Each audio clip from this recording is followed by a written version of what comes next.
ఆ ఒక్క తప్పు ముంచేసింది. Hello everyone, welcome back to our channel cinematic world and this is Shiva. Balu ABCDEFG, A boy can do everything for a girl. నా వరకు after Kushi power star the best stylish movie Balu. నాకు ఇంకా గుర్తు Balu hype, ఆ ఎఫోరియా సాంగ్స్ అల్చలేదంతా. అయితే మన న్యూ సిరీస్లో ఇది first video. Balu cinema interesting facts, ఆ హైప్ గురించి, ఎందుకు సరిగా ఆడలేదు, ఇవన్నీ మాట్లాడుకుందాం. మరి జర మన ఛానల్లో కంటెంట్ నచ్చితే లైక్, షేర్ అండ్ సబ్స్క్రైబ్ చేసుకోండి ప్లీజ్. తొలి ప్రేమ సినిమాతో director Karunakaran talk of the town అయ్యాడు. డెబ్యూ సినిమాతోనే టాప్ లిస్ట్లోకి వచ్చాడు. కల్ట్ లవ్ స్టోరీ ఇచ్చాడు. తర్వాత 2 ఫిలిమ్స్ యువకుడు అండ్ వాసు సినిమాలు బాగానే ఉన్నా హిట్ అవ్వలే. సో తన మ్యాజిక్ని మళ్ళీ పవన్ కళ్యాణ్తోనే రీక్రియేట్ చేయాలని బాలు స్టోరీతో అప్రోచ్ అయ్యాడు. అండ్ పవన్ కూడా జానీ అండ్ గుడుంబ శంకర్ ఫిల్మ్స్తో డిసప్పాయింట్లో ఉన్నాడు. సో ఇద్దరికి కంబ్యాక్ అవ్వడానికి ఛాన్స్. లవ్ స్టోరీలో కొత్త కోణంతో రాబోతున్నామని చెప్పి అందరు మాట్లాడుకునే వాళ్ళు ప్రొడ్యూసర్ని వెతుకుతున్నారు.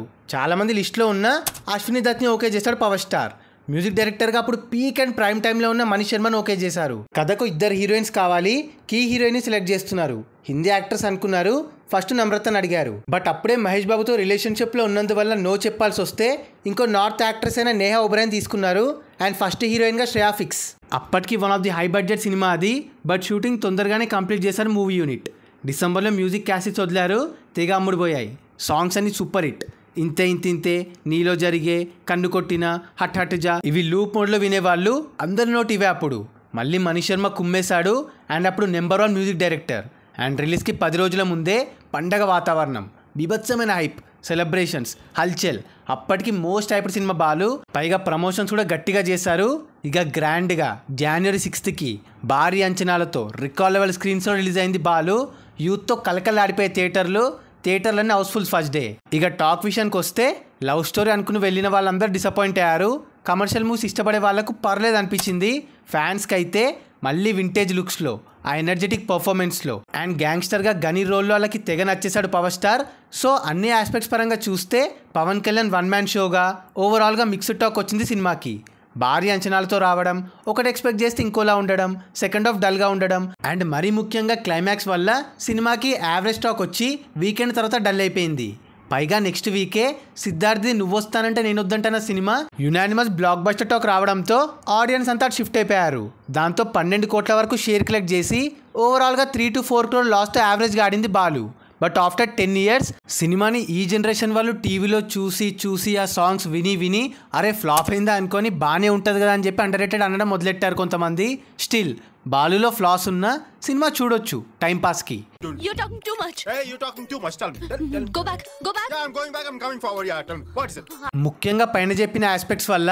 అయితే సినిమా సరిగా ఆడినందువల్ల పవన్ అన్న తర్వాత కొంచెం డబ్బులు రిటర్న్ ఇచ్చాడని ఆర్ రెమ్యునరేషన్లో తక్కువ తీసుకున్నాడని టాక్ పడింది. అండ్ ఈ సినిమా రిజల్ట్తో పవన్ తన తర్వాత సినిమాల నుండి ప్రమోషన్స్లో అంత యాక్టివ్గా పార్టిసిపేట్ చేయడం మానేశాడు. సినిమా బాగుంటే హైప్ లేకపోయినా ఆడుద్ది, బాగాలేకపోతే ఎంత హైప్ ఉన్నా ఎన్ని ప్రమోషన్స్ చేసినా ఆడదనే ప్రిన్సిపల్ని నమ్మాడు. బట్ డైరెక్టర్ కరుణాకరన్ మాత్రం చాలా డిసప్పాయింట్లో ఉండే చాలా నెలలు. బికాస్ తనకు తెలుసు మళ్ళీ అంత hype, budget, expectations, star material నాకు దొరకరని. లైఫ్లో బిగ్గెస్ట్ ఛాన్స్ అది.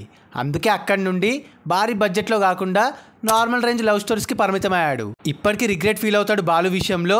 దానికి టాక్ పడి ఉంటే పక్కా ఇండస్ట్రీ టైర్ రేంజ్ బొమ్మ అండ్ కరుణాకరన్ని టాప్ డైరెక్టర్ కేటగిరీలోకి తెచ్చే బొమ్మ.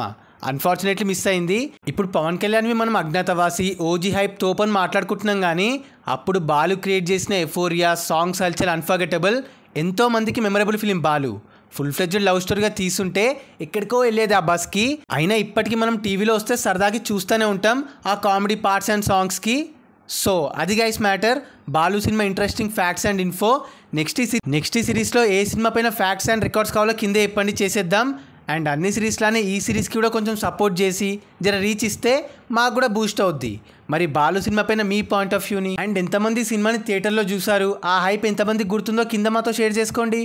అండ్ గైస్ కింద కమెంట్ అండ్ డిస్క్రిప్షన్లో మన ఇన్స్టా పేజ్ లింక్ ఉంది, ఫాలో అవ్వడం మాత్రం మర్చిపోవద్దు ప్లీజ్. మీకోసం అన్స్టాపబుల్ స్టఫ్ అక్కడ. అండ్ ఈ వీడియో నచ్చేస్తే please like, share and subscribe చేసుకోవడం మాత్రం మర్చిపోవద్దు. అండ్ ఇంకో మంచి ఇంట్రెస్టింగ్ వీడియోతో మళ్ళీ కలుస్తాం.